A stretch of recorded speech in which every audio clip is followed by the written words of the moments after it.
Hello everyone. It's already May and I've only put out one video so far this year. And I don't have to tell anyone that 2020 has been a mess of a year so far. I've been stuck in Houston without access to a telescope, so that explains why no videos so far. But recently I was able to go back home for a couple of weeks and was able to get a little astrophotography done. I had some clear nights while I was home, but unfortunately my intervalometer was broken. So I was limited to the internal timer on the camera, and that limited me to about 30-second exposures. Since a replacement was considered a non-essential item, I had to wait several weeks for it to come in. So I had to take advantage of what I had and photograph some of the brighter objects in the night sky at this time.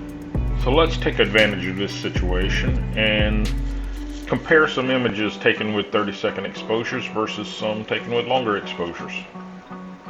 I started off by photographing Comet Pan-STARRS for 3 nights in a row.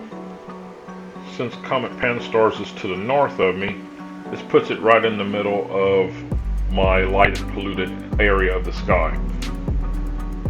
So I needed to stack a couple of minutes of data to be able to get rid of as much noise pollution and sensor noise as I could. You can watch the comet move against the background stars. I was glad to finally capture this comet because I missed every other one in 2019 because of weather. Sticking with the northern light polluted portion of the sky, I ended up getting a few photos of the Bode's galaxy. It had very little detail, and to bring out what little detail was there, I really had to stretch the image, which made it really difficult to get rid of the noise pollution and noise in the sensor. The next target had much less light pollution. I was able to get a decent amount of color out of it. It is the Lagoon Nebula. It was actually starting to come in pretty good, but it just needed a lot more data. After getting frustrated, I decided to move to the old standby, the moon. It's one I could easily capture with the limitations I was working under.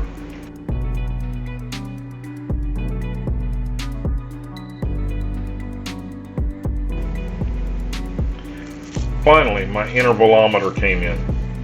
Now I could take some longer duration photos. But before we look at the photos, let's look at the intervalometer itself. The one I purchased had wireless capability, which is an awesome option for not having to touch the telescope or tripod and move anything. Besides, the rest of my system is wireless also, so I could do all the controls on my telescope through the iPad and the Wi-Fi link. Unfortunately, after looking at the first night's data, the shutter speed was very inconsistent. I had some photos with a 4-minute exposure and some with less than a second. After doing some tabletop tests, I was able to determine that the wireless receiver was getting a jitter every now and then from noise on the wireless link. It seems to work fine for taking single images, but not so great for doing a continuous mode for several shots in a row. Fortunately, it doesn't have to run in wireless mode. I can connect the timer directly to the camera, and that seems to work fine. Now let's compare some of the images. I took this photo of the Trifid Nebula. I ended up stacking 160 frames of 30 seconds each. As you can see, you could barely make out the nebula against the background noise. This is a raw image directly off of the camera. But stacking allowed me to be able to pull that background noise while leaving the nebula untouched. I thought this one came out pretty good for only 30-second exposures. Next, I took some 4-minute exposures of the same Trifid Nebula. Immediately, you could see that the nebula is much more visible in the frame. And this is what the raw stacked image looks like, where it brings all the noise level down. Unfortunately, it also brings the signal level down, but it's a much cleaner signal, so that allows us to be able to stretch the image, which means we are increasing the gain or the exposure.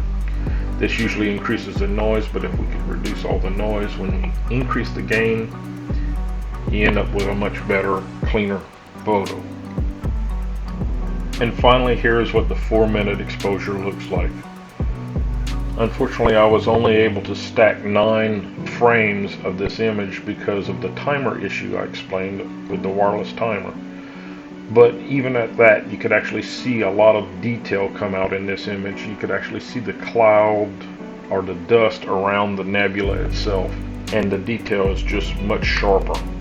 The next comparison is of M51, or the Whirlpool galaxy, nearly everybody's favorite galaxy. This image was stacked from about 120 30-second images. And again, this is in the northern part of the sky where I have a lot of light pollution, but for some reason M51 is right on that line where it's outside the main part of the light pollution. Still, you could see a good bit of the purplish haze caused by that light pollution anyway. Stacking a lot of the 30-second images really does help bring out some of the detail. Next, we took some 4-minute images. This is the raw image straight out the back of the camera where you can see all the noise pollution. You could also see the vignetting around the corners where it gets a little lighter and brighter in the middle and darker around the corners. But you can easily make out the galaxy in the shot. Here is the results of stacking 32 4-minute images. You can see that most of the noise is gone, but most of the signal is also greatly reduced. You can still easily see the 2 cores of the galaxies and barely make out the spiral arms. Finally, after stretching the image, you can see that the signal-to-noise ratio is greatly improved. There's a lot more detail in the galaxy itself, and you can actually see the streamers of the dust coming off of the spiral arms. There still is some noise in the background due to the noise pollution, but it's greatly reduced, and I could actually bring that all the way down to a black point, but I'll lose some detail in the galaxy whenever I do that. And finally, let's look at these images back to back. With the 30-second image of the Trifid Nebula, you could see a little bit of the gas that's obscuring some of the stars around the nebula. You get decent detail on the red portion of the nebula, but the blue part looks pretty washed out. Now with the 4-minute photo, you'll see a lot more detail in the blue portion, but not only that, you see a lot more pronounced dust clouds surrounding the nebula. Now with the Whirlpool galaxy, the 30-second image is a really noisy image. The light pollution is really hard to get rid of. Even so, there is a pretty good amount of detail in the spiral arms on the galaxy. The 4-minute image still has some light pollution artifacts in it, but it's much less pronounced.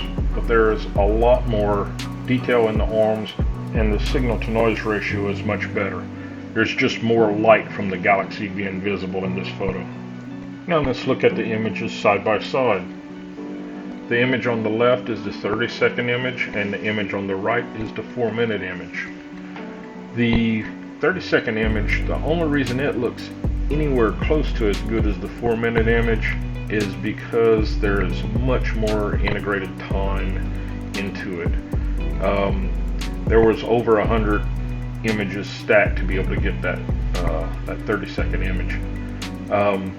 Even at that, you could see that the detail and dust cloud and the faint trails of dust around the image on the right is much more detailed. The same thing applies to the Whirlpool galaxy images. The image on the left is the 30-second image, and the image on the right is the 4-minute.